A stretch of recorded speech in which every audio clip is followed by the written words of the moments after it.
Hi, my name is Mark Riggins, and I'm pastor here at LifePoint, located in Plano, Texas, and we meet here every Sunday at 10:30, and we are here for your family.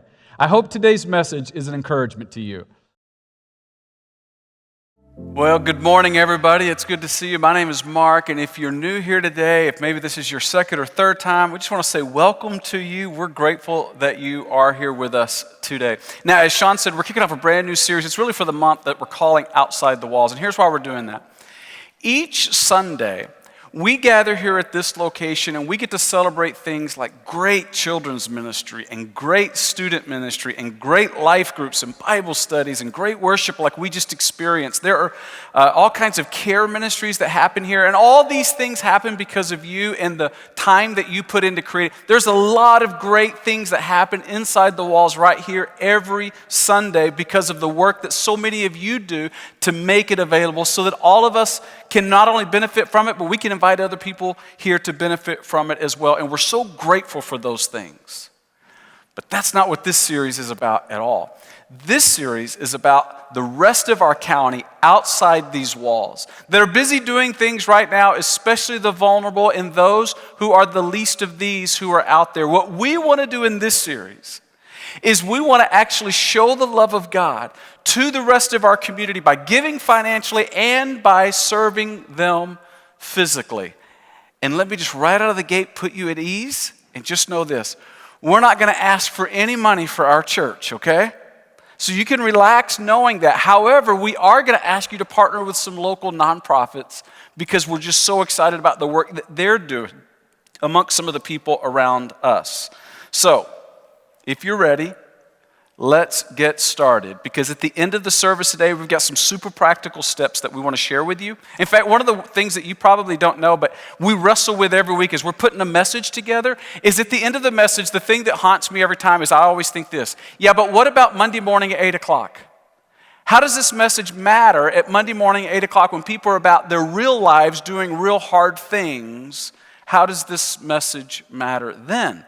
Trying to figure out what are those practical steps. And today and throughout this month, it is super clear because we're going to have obvious steps at the end of each message that we can all take together. It couldn't be more practical, so I can't wait for us to get there. But first, I want us to start this entire series off with a bold statement of truth about you. You ready? You're rich. You're rich. Now, you don't think you're rich. You don't like to even hear somebody say that you're rich. But let me give it to you in global perspective. Do you realize that unlike most people, most of us work 5 days a week, and yet we have enough shelter and food for 7 days a week? Much of the world doesn't have that experience. You may say, well, no, that doesn't prove that I'm rich, but it does prove that you're not poor. But let's push it a little bit further. Nearly half of the world lives on less than $5.50 a day. I don't care anything about purchasing power, $5.50 a day. Less than, 46% of the world lives on less than $5.50.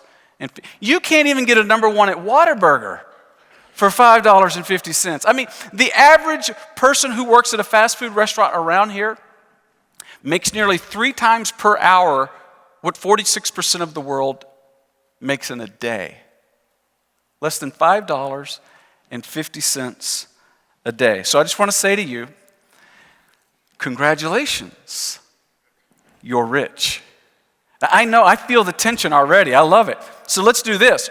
I want you to look at the person beside you and tell them, congratulations, you're rich. Take a second and tell them that. Okay, those were 3 words. Now, how many of you feel just a little uncomfortable when somebody says to you that you're rich? Just raise your hand. Yeah, of course we do. I feel the same way. I am with you. I don't even like saying it. I don't want to hear it. I feel the tension. I feel the awkwardness of someone looking at me and saying, hey, you're rich, and you're rich. Because I don't know about you, but sometimes I think, well, how can I be rich? Because there are some months where there's more month than money, right?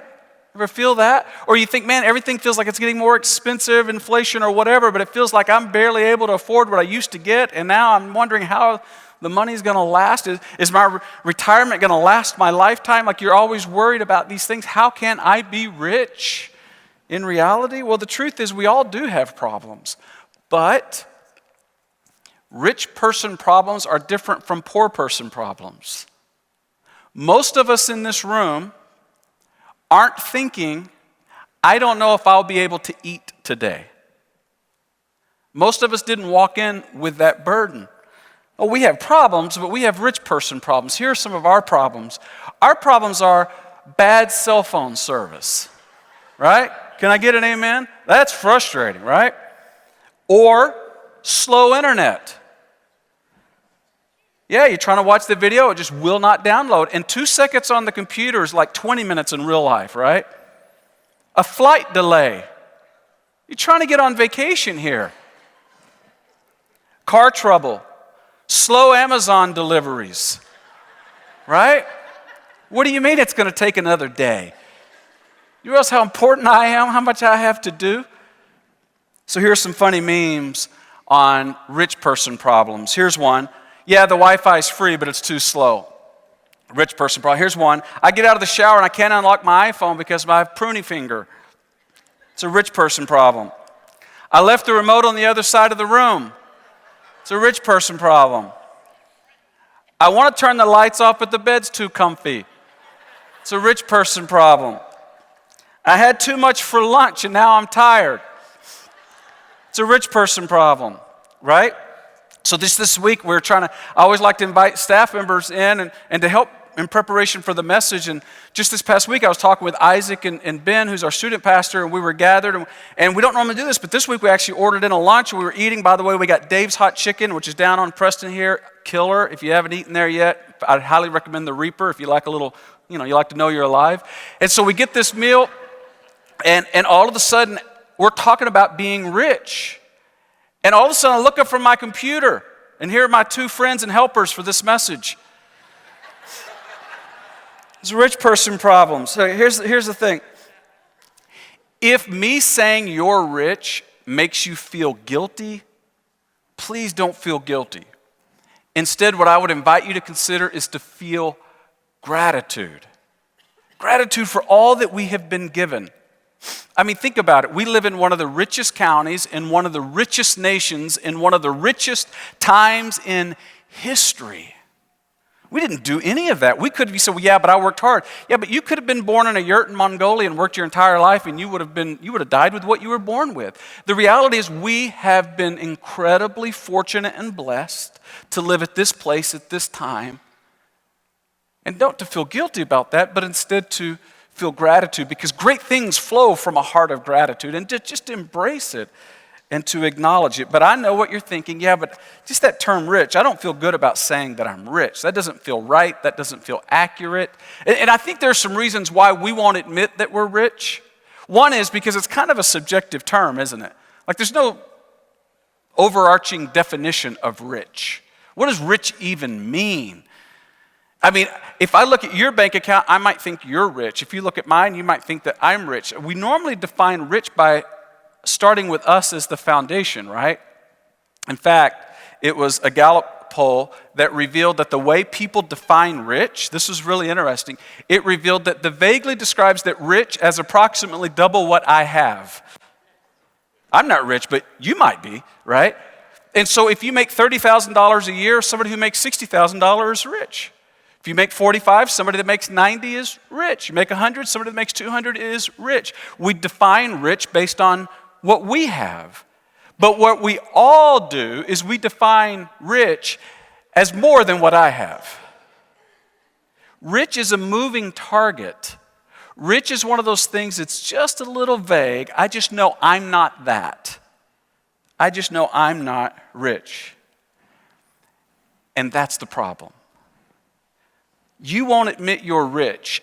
You might not even know it, and you hesitate to acknowledge it, just like me. See, the problem is not that you're rich. You're just not very good at being rich.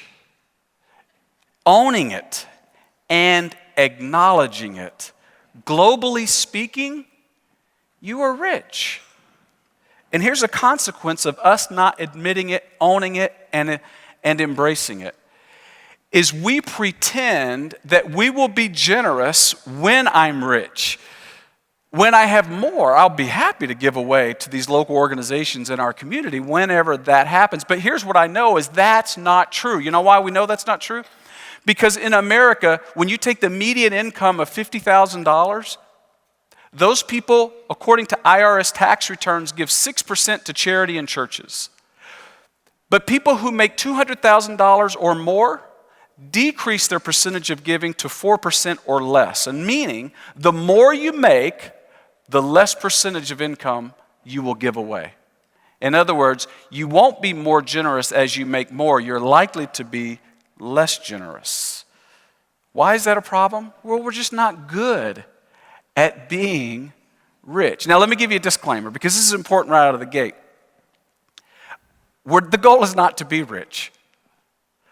The goal is to learn how to handle the blessings that I have been given, that you have, and that you have been given in a way that honors God and makes this world a better place. But here's all I want to say is, when we look at, globally speaking, the fact that we are rich, there is a responsibility that comes with those blessings. Ginger and I were in a small group and we lived in the Bay Area a few years ago, and we had several couples in that small group, and one of the couples, they are a billionaire. They are billionaires. And the lady was telling her story about when she was born and raised in Africa on the mission field. Her parents were missionaries, that they were extremely poor. So for the first 20 years of her life, that was her existence. And so then I began to ask her, I said, well, which is harder? Because she's a true rags to riches story. I said, which is harder, being poor or being rich? And she said, both are hard, but being rich is harder. And of course I said, why? Like all of us go, well, let me try it, right? I said, why is being rich harder? And she said, because there is a weight of responsibility that comes with being rich.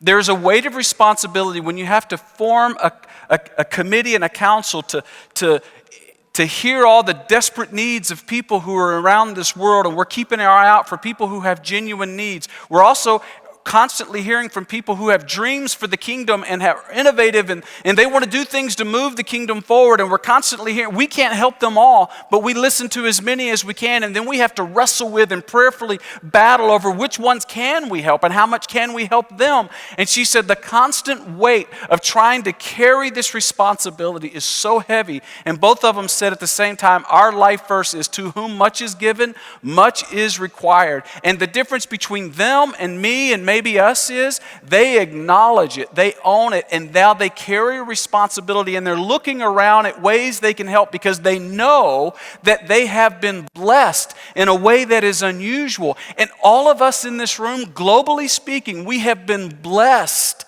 in a way that is unusual. And the difference is we're so hesitant because yuckiness has been stuck to people who are rich, and we're not those people, but there is a blessing that we have. And in that comes a responsibility where if we will acknowledge it and embrace it, we can do good for this community and for this world. It's just getting from that place of guilt to the place of gratitude to say, God, thank you for what you've given me, and I will not let it be used all on me. I will use it, and I will be responsible. Admitting you're rich simply means you accept responsibility. Now here's the question. Again, this isn't about guilt. This is about gratitude, being grateful for what we have. Here's the question. How do we handle our riches with gratitude? And here's where we get to the verse. And again, I just got to keep saying this because maybe it just makes me more comfortable to keep moving forward. We aren't asking you for money for the church today, okay? All right, I feel better. All right. So we're going to take our Bible in 1 Timothy chapter 6. And I want you to see this because in this passage, if you don't have a Bible, there's one there in the pew. You can look with us at page 963. If you don't have a pew Bible, if you're looking at your Bible, just find 1 Timothy table of contents. We're going to look at chapter 6 today. Paul, who was a legendary follower of Jesus, is mentoring another younger follower of Jesus named Timothy. Timothy is pastoring a church that is in one of the port cities around the Mediterranean. Paul knows this church inside and out. Do you know why? Because Paul he started that church. And now Timothy is leading that church, and Paul knows there are people in his church who are rich. And so Paul is teaching Timothy, here's how you teach people who have wealth. Here's how you teach people who have more than most. And Paul has some insights in how we're supposed to relate to money, that even if you're here and you don't follow Jesus, you're not sure you want to follow Jesus, and you're just kind of checking things out, this is really helpful on how you should relate to your money. It's a good insight, whether you follow Jesus or not. And so I want us to see it together. It's in 1 Timothy chapter 6, Paul to Timothy, really I believe it's God to us. Chapter 6, verse 17. I want you to see what the Apostle Paul says about money right out of the gate. He says, command those who are, say it with me, rich. See, it's not my fault I keep using that word. We're going to blame Paul, okay? Because for 2,000 years, this is the insight he had, is to own the fact that there are people who have more, and they are simply rich. They are rich. So I got to admit, I'm a little uncomfortable with that word, but it probably means, like some of us, I just need to transfer some of my guilt into gratitude for where God allows me to live, what He's allowed me to have. So what does that mean, Paul? What does that mean in my relationship with what I have been given? Look what he says in the next part of this verse. He says, command those who are rich in this present world. So where we live is temporary. This is all. There's a future world, there's a present world, Paul is saying. And there are those of us who in this present world have been given more materially. And he said, here's the warning. Command them not to be arrogant. And, he goes on to say, nor to put their hope in wealth, which is so uncertain. So it's here today and gone tomorrow. Paul is saying, for those of us who have anything in this life, that every dollar bill ought to come like a Surgeon General warning on a pack of cigarettes. There ought to be a warning sticker that comes on your monthly payment from your company. When they direct deposit that into your account, you ought to get an email with this warning on it. When you check your 401k, every time you look at your financial investments in the update, it ought to have this warning on it, Paul said, because there are two effects, sort of side effects to money. And Paul is telling us about this. Number one, he says, money may cause arrogance. Now, I don't know about you. Have you ever known somebody who you thought, they're a great person? And then all of a sudden, over time, you didn't know it initially, but over time, you find out that they're wealthy. All of a sudden, they just seem a little more attractive, right? They just seem smarter. Like, I don't know, they don't know anything about what I am trying to make this decision on, but because they're wealthy, I'm going to ask them anyway, right? Like there's this thing in which I see people differently who have money. In the same way, we will see ourselves differently when we realize that we have more. Sometimes net worth will equal self-worth. And the more we have, and globally speaking, we have been blessed with more. The more we have, the more tempted we are, Paul said, to be arrogant or to feel superior. And over, we see in Scripture, Jesus himself who talks about it's the least of these who are the most. In other words, we're actually getting it backwards when we see blessings, financial blessings as having more worth, and yet we can't help it because it seems like that's what's celebrated around us and that's celebrated within us. And there's a way to guard against having more leading to arrogance, and we're going to talk about it in a minute. But for the first time, we have to make sure that we understand there is a warning that comes with every piece of money you get. This may cause arrogance. Secondly, the second warning Paul gives here is, the money may cause your hope to migrate.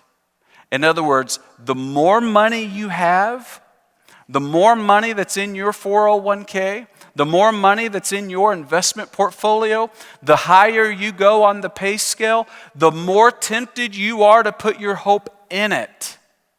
You would think it would free you, but it's the opposite. Money has a way of actually stealing our hope and anchoring it in what Paul says is uncertain. The more you have, the more tempted you are to put your hope in it. That's why there's a prayer here that the proverb offers that I doubt anyone in this room has ever prayed. He prayed, "Give me neither poverty nor riches, but give me only my daily bread, just enough for today. Otherwise," here was their fear. Think about this fear. This is a 1,500-year-old proverb. "Otherwise, I may have too much," and here's the fear, "and I will disown you. And I will say, 'Who is the Lord?'" You ever had that fear? You ever had the fear, "God, don't give me too much because I'm afraid I will disown you. I'm afraid I will stop depending on you. Don't give me too much because I'm afraid that my hope will migrate away from you." You ever had that fear? Those who went before us, this was a very real fear. It's very different, isn't it? We fear we won't have enough. They were afraid they would have too much. So how do we handle our riches with gratitude? Back to that question. And this is where Paul gets super practical and he says, look, I know there are people who follow Jesus and they want that to be their legacy, but they've been blessed. How do they follow Jesus and handle their riches with gratitude? And I love the rest of this verse. He just kind of summarizes it and he says, tell them to put their hope in God. Now, I don't know about you. I see something like that and I think, okay, well, we're done. Dismissed. Let's walk out. That's what we do. And then Monday morning at 8 gets here and we go, now how do I put my hope in God? How do I do that versus hope in my money or hope in anything else I will be tempted? How do I put my hope in God? He keeps going. He goes, tell them to put their hope in God, and watch this, the God who richly provides. In other words, it's not all from me, it's all from Him. It's all to me, but it's not all for me. Recognizing that God richly provides. And then I love this. He provides us with everything for our, say this last word with me, enjoyment. See, here's where it's not about guilt. Knock yourself out and go on your vacation. Enjoy what God has given you. He wants us to enjoy it. He wants us to embrace the reality that there are blessings that have been given to us. It's just not all for us. So I want to introduce you to just a bottom line that Paul really just gave us in this verse, that I don't know about you, but it is a great gauge of my heart. When I look around the world and I see what the rest of the world doesn't have compared to what we have, here's a mantra based on what Paul has just shared with us. I want you to see it.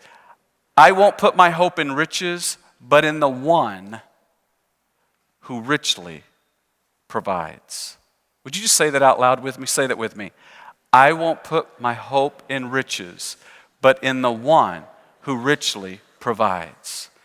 This is the battle for our hearts. That's why Jesus said you cannot serve God and money. There is the great competitor for your heart, and it's actually this. This is why Paul said in Romans that there is a temptation for us to serve the created instead of the creator, to celebrate the gifts instead of the gift giver. And here we're saying, I don't want to put my hope in riches. I want to keep my hope anchored in the one who richly provides. The question is, but how? Monday morning at 8 o'clock is going to come. How do I do that? It sounds great in theory, but how do we do that? And this is where Paul doesn't pull any punches. He just shoots straight and gives us a crystal clear, simple, step-by-step plan. In the very next verse, verse 18, I want you to see it. 1 Timothy chapter 6 and verse 18, Paul knew this was our wrestling, and so he gives us some great clarity. He says, command them to do good, and here it is, to be rich in good deeds and to be generous and willing to share. To be rich in good deeds and to be generous and willing to share. So, how do we handle our riches with gratitude? Paul makes it crystal clear. He just says, good deeds and financial generosity. Be generous and willing to share some of what the one has richly provided me and you. Pretty simple, isn't it? So now we're back to us. Here we are in 2022. What does that mean to us as we hear about this ancient wisdom of how we should relate to the blessings that we all have been given? And as I said, as we're beginning this series, what we're ultimately hoping to do is to show this county how much God loves them, how much God is pursuing them and wants an eternal relationship with them. And then Jesus comes along, and he's the one who said that make sure that you provide for the least of these, watch this, among you. Not just globally speaking, but there are vulnerable and the least of these among you, in your community, in your county. And so we're wanting to be super practical with some nonprofit organizations that are right here in our county that are, maybe you drive by some of these organizations regularly. You might be familiar with some, or you might not be familiar with any of them. You say, what's the deal about these 6 organizations that we're highlighting? And let me just tell you, the big deal about these 6 organizations is they're making a really big difference here in our community amongst the least of these, amongst the orphans, amongst the poor, amongst the homeless, amongst the hungry. These organizations are making a big difference. And I know the temptation, because I've been raised in church, and so some of you who may have even been raised in church, you may feel what I feel. It's like, well, why doesn't the church just do this? Why doesn't the church just meet the need of the homeless, of the poor, of the orphans? Why don't we do all these things through the church? And the truth is, we could try and do all these things through the church, but you know what would happen is we would do them all in a mediocre way. If we tried to do everything through the church. Instead, what we have an opportunity to do is to partner with organizations that are experts in these areas here in our community, who are laser focused on meeting the needs of the least of these, and we are allowed to partner with them and help them go further faster. It's a pretty unique opportunity right here in Collin County. So here's what I want you to do.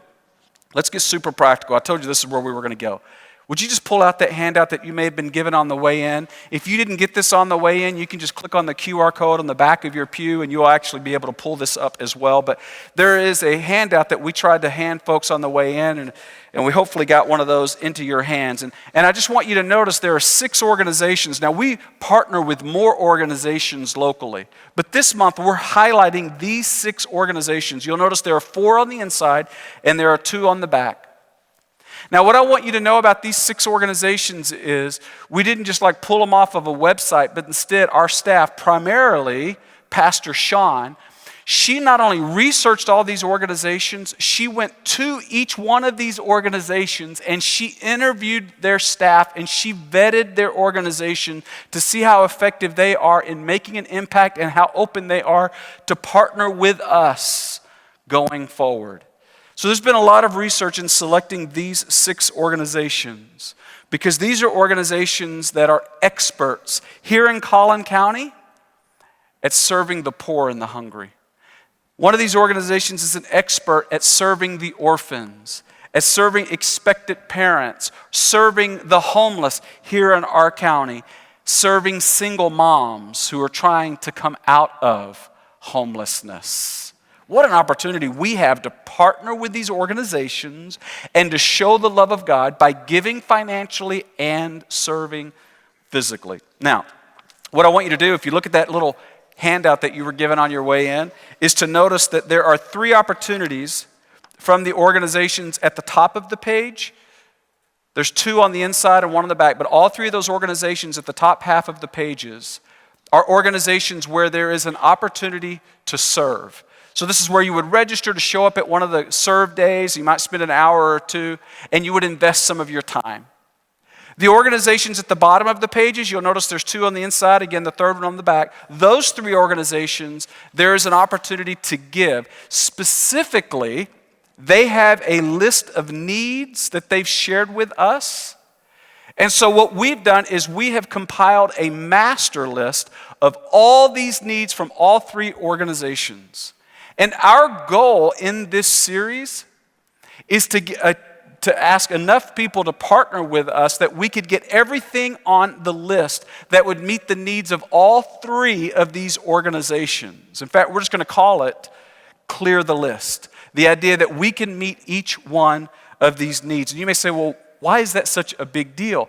Because I can tell you, as a leader of a nonprofit, nobody ever goes into leading a nonprofit hoping that someday they can spend a lot of time trying to raise money. But it is a reality, and we can help meet these needs, and we can allow these organizations to focus instead on the homeless. We can allow them to focus on these expectant parents and the orphans. We can allow them to move into what God has called them to do, and that they are doing incredibly well. So you may just be asking, okay, so Mark, how can I help? Well, Sean already mentioned the angel tree that's out in the lobby, as well as portraits of hope out in the lobby. Now I want to give you 3 more opportunities, and these will continue throughout the series. You'll get familiar with these organizations. Each week we'll highlight a different one. Today we've highlighted Embrace on the video that you saw earlier. But let me give you these 3 ways that you can help. Very tangible and specific ways. We talk about Monday morning, 8 o'clock. We're talking today at 11:30, okay? You can help. First, clear the list, meaning you give a one-time gift over the next month of $20. All of it will go to these 3 organizations. And if you will do that, here's how it'll break down. We're looking for 116 people who will give a one-time gift of $20. You can cash or credit out in the lobby. We have a donation station out there. 24 of those giving units will go to Shiloh Place. You can read about them in there. 28 will go to Embrace, which is the video we saw earlier. And then 65 of those giving units will go to Razor Elementary right down the road. You say, well, can I give more than $20 or can I give more than one gift? And the answer is absolutely. You say, well, what if we go over? Here's the really good news. As you can imagine, they're always in need, and they express sort of a need list, and then they also have a wish list. And we get to hit some of those things if and when we go over. We'll give you an update of where we are as we go through this. But here's the goal. 116 people who will give a one-time gift of $20. And we can clear the list, and we can let them do what they do best in serving the least of these among us, and to get intentional about partnering with these organizations. So number 1, you can give. What's another way that I can give? Well, number 2, you can write. There are thank you cards out in our lobby today, and we want to be able to encourage these teachers at Razor Elementary. That's a school that's right down the road. If you're not familiar with Razor, Razor actually services a lot of our underprivileged kids in the community, and they're right down the road. They have between 65 and 70 staff and teachers, and we would love to just encourage them in a practical way. So if you would take 5 minutes after the service today or next week, again out in the lobby, and we'll have pens and cards, you can just stop by and you can just write them a note and let them know we see them as heroes, making a difference in the next generation, in the underprivileged, and we are grateful for them and the work that they are doing week in and week out that we can't do, but we can partner with them while they do it because it matters. So you can give, you can write. Finally, number 3, you can serve. Now again, if you take that flyer, there are 3 in-person giving or serving opportunities. You can see those organizations at the top of the page, and when the serving days are, you can go to the QR code and you can register if you would like to do that, or you can just actually look at the web page at the bottom on the cover of that. You can register when you want to serve and what day makes the most sense for you, but we want to partner with these people who are showing the love of God. We want to come alongside of them and just cheer them on because what they're doing is important. So let me just be really blunt. I can't think of one reason everybody in this room can't do at least one of these things. So don't allow this to be like that bystander effect. Well, I hope they do that because that seems like a good idea. But like Paul, who said, don't let your money grab your heart and your hope. Don't let your money grab your mind and your pride. We lay it all aside. We say, God, thank you for what you've given me. But I want to serve the least of these. And here's a simple way I can take a step, even today, and do one of these things. Why? Why is this so important? Here's why I think it's so important. Not only in our walk with God do we want to not let our money take our arrogance or our hope, but more than that, these organizations are doing important stuff. We want to let them know that we're glad they're here. We want to let them know that what we think that what they're doing really matters. And we want to partner with them and show up alongside of them and say, we are cheering you on. It's not about us. It's all about Him. And when people are doing His work, let's cheer them on. Let's make sure we let them know how much they matter and how grateful we are that they're here. So I'm going to ask everybody to take at least one of these steps. And let's show the community God's love. Let me ask you to repeat that bottom line just one more time. Say this out loud with me if you would. I won't put my hope in riches, but in the one who richly provides. Every series, if you're new, what we like to do is have a verse that we anchor the series around. And at the end of the series, if you're really a go-for-it kind of person, we ask you to memorize it. Because here's what we believe, when you plant those things in your heart, it has a way of God using those in the future. We think there's that kind of wisdom in the Scriptures. And so the memory verse that I want to introduce to you today, we've already read it, but it's 1 Timothy chapter 6 and verse 18. Man, is this thing practical. And there's a good way just to live the rest of your life. Every time you are reminded that you're blessed, go to this verse as a guide of how to live your life. And so I'm going to say it out loud one time, and then I'm going to ask you to stand and say it out loud with me as we begin to put this one to memory. Paul, the legendary follower of Jesus, to young Timothy and to these first century Christians, he said, command them to do good, to be rich in good deeds, and to be generous and willing to share. 1 Timothy 6:18. Church, would you just stand with me today? And together out loud, would you just say this verse? Read this with me. Command them to do good, to be rich in good deeds, and to be generous and willing to share. 1 Timothy 6:18. Let's pray. Well, God, today we come to you just so thankful for the blessings that you have given us. Increasingly aware of how rare that is. Lord, it's all from you. You are the one who richly provides. So God, help us to find ways to do these good deeds and to be generous. Move in us the right step to take today. God, you are just so faithful. And I know there are hearts here that carry different burdens today. We celebrate not our circumstances, but we celebrate you and your faithfulness. We celebrate you and your goodness. Today, we celebrate you and your mercy. Now allow us, God, to be your hands and feet of mercy right here in Collin County. I pray in your Son, Jesus' name. Amen. I hope today's message was an encouragement to you. And if you'd like a little more information about our church, just visit us on our website at lifepointplano.org.